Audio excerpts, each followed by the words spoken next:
Hello everyone and welcome back to Verse Talk. First, let me get this out the way.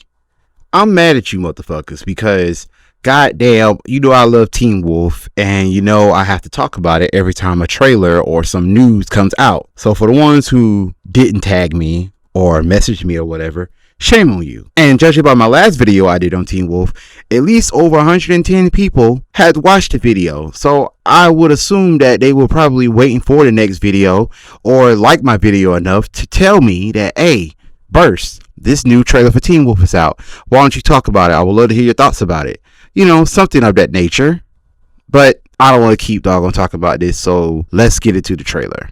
First things first, let me give a nod to the production quality of this trailer or this movie overall, because this actually looks like a motion picture instead of a made-for-TV movie, because you could tell from a made-for-TV movie and a actual motion picture, so kudos to that. The trailer starts off as Chris Argent says that the Oni from season 3 had returned. And we catch up with Scott and Deacon, and I believe they have been on the road together, you know, teaming up and I want to say doing vigilante stuff, saving people and whatnot. But I really hope that's not the case, because that's kind of like a cheap way or like a kind of a corny way of, you know, having Scott doing vigilante stuff and not actually having a real job or whatever. But you know, this is hearsay on my part. You know, I'm just going by what I see in this trailer here. So more will be revealed what Scott's been up to since the series had ended. We see Derek with his son, as it implies that a huge time skip has happened. It could have been over a decade and a half maybe, because you know his son is already a teen and he's already, you know, trying to hone in on his werewolf powers, and Derek is trying to teach him, like I said before in one of my previous videos, that he's became more empathetic because he's a father now, or maybe that Superman and Lois acting has rubbed off on him and whatever. But it's good to see that Derek has, you know, came a long way since he's been the stoic and silent and moody person that we know since the show had began. We catch up with Lydia, as she is a sort of a businesswoman, a lawyer or something like that. I don't know. Yeah, I mean, she must be higher up in the echelon of, you know, in the business world, due to her having an assistant, and she told her to hold all her calls as she does her banshee thing, and she draws something that's going to happen. And she also sees Allison. Scott also sees Allison, and from the conversation that he's having with Chris Argent, Allison's father, he's seen her too. And the key of what's happening is in Beacon Hills. And Scott implies that he hasn't been in Beacon Hills in such a long time, which further implies that a huge time skip has happened. We see that Allison is back, but she's not all really there, because she has no memory of who she is. Because when Scott tried to beg her to stop attacking him, saying that it's him, Scott, it's me, Scott, or whatnot, she was like, Scott who? Now I know that hurt Scott down to his heart, the core of his heart actually, because, you know, that was the first girl he ever loved.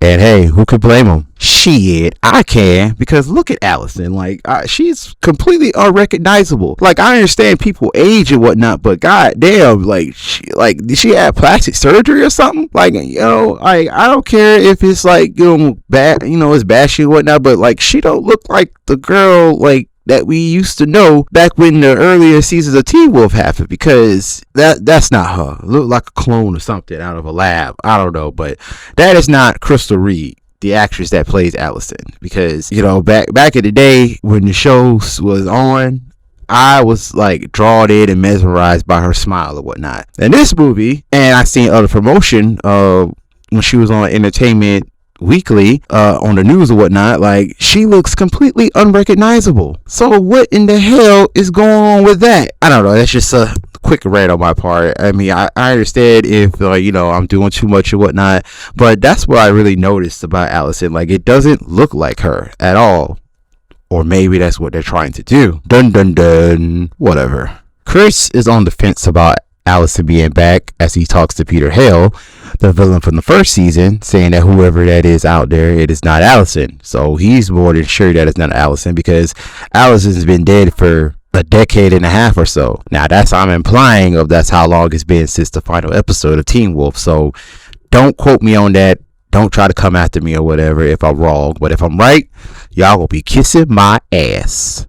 We see that Nogitsune is back, the villain from season 3. Well, the second half, the one that took over Styles somewhat. And he's ready to play a new game.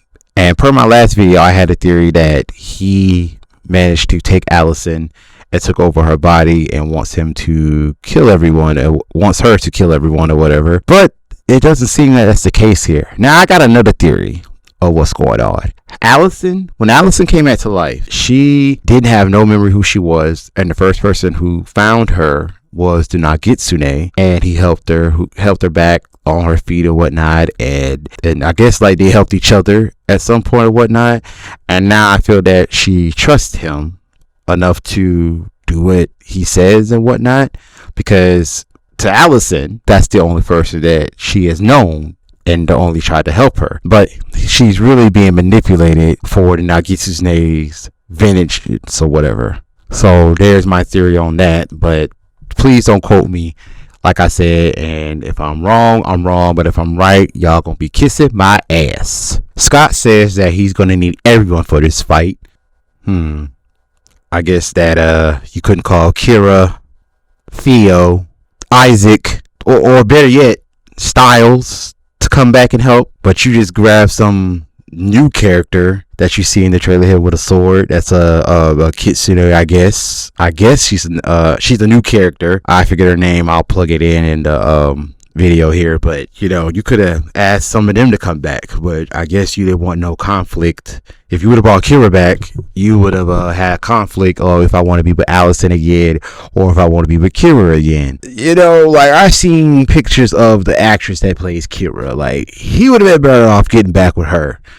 Don't get with the clone of Allison, or don't get with the clone of Crystal Reed or whatever. But anyway, it seems that the Nogitsune is the main villain of the movie, but the synopsis, part of the synopsis, and I read it here: when a terrifying new evil emerges, Scott McCall and the rest of his pack return to Beacon Hills. But why would they see a new evil if we're only seeing it in the Nogitsune and he came back to play a new game in the middle of playing Alice or whatever? I hope they're not going to pull a Naruto Shippuden and have like some unknown enemy come at the end of the movie and whatnot, and it would just feel cheap and underwhelming and whatnot. Or it could be the new enemy being unleashed to whereas it will go into the spin-off series.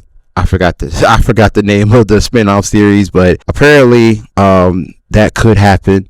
But if it's just a one-off villain at the end of the movie, then I'm going to be utterly disappointed, because Teen Wolf came so far as like the storytelling. Well, since the second season, it had all it did was go up, because you would think that they will fight vampires and whatnot in the second season or whatever, but it turns out that they fought other supernatural creatures that we have never even heard of before, like were-coyotes, hellhounds, kitsunes. What's the other one? I know I've heard of the Oni before, and then there's what was the other one? Canimas, chimeras, and dread doctors and whatnot. Like everything that Teen Wolf did was completely original, and I would hate for it to go out like this in a cheap way, to have like a one-off villain at the end. But if they had the one-off villain at the end that goes into the spin-off series, then that's okay. But I enjoyed this trailer. I've seen it like at least 5 times already, and like I said before, the production looks good, like a real motion picture or whatever, and I can't wait to see it once it comes to Paramount Plus on January 26, 2023.